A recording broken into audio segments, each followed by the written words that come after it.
Welcome back to this series on what goes up must come down.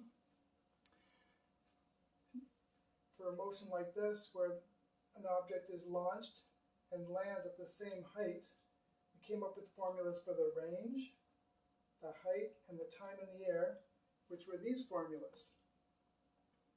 But before I continue this series, I want to put in a plug for a similar video I made, which I posted on May the 1st, 2013, entitled, quote, "What goes up must come down, or does it?" unquote.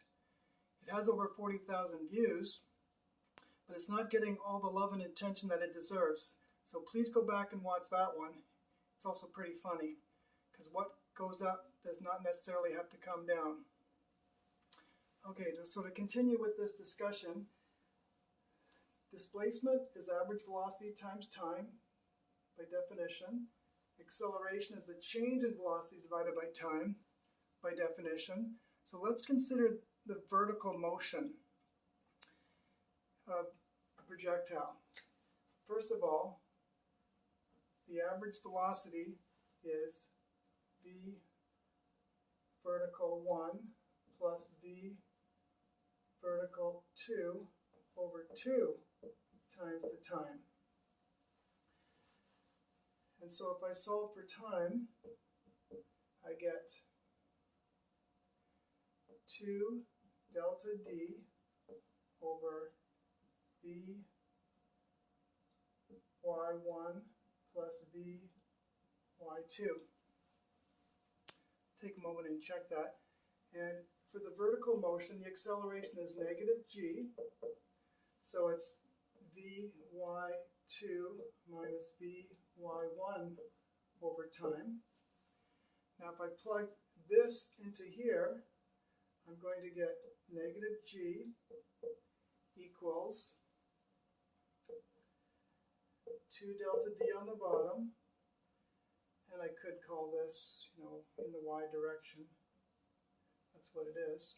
And then I get this one here, vy2 minus vy1 times this one,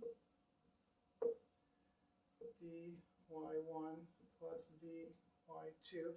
And you might want to take a minute and do a couple extra steps if you're not quite sure about that.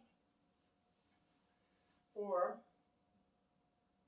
if I get rid of the fraction, I get negative 2 g delta d in the y direction equals, now I'm going to get vy2 squared, and I'm going to get minus vy1 squared. Of course, there's two other terms, but they're going to add up to 0. I'm going to get minus vy1 times vy2 and positive vy1 times vy2. So this is the formula for the vertical motion. Now, if I just consider the part of the trip going up, then delta dy is the height, so minus 2g times the height.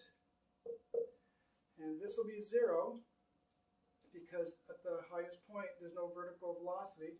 So that's minus vy1 squared.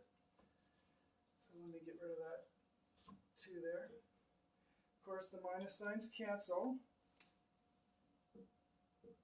And vy1 squared, we said in a previous video, is simply v sine theta. So if I square it, I get that squared and that squared. And then if I divide by 2g, I get the same formula for height. So in another fashion, I derive the same formula.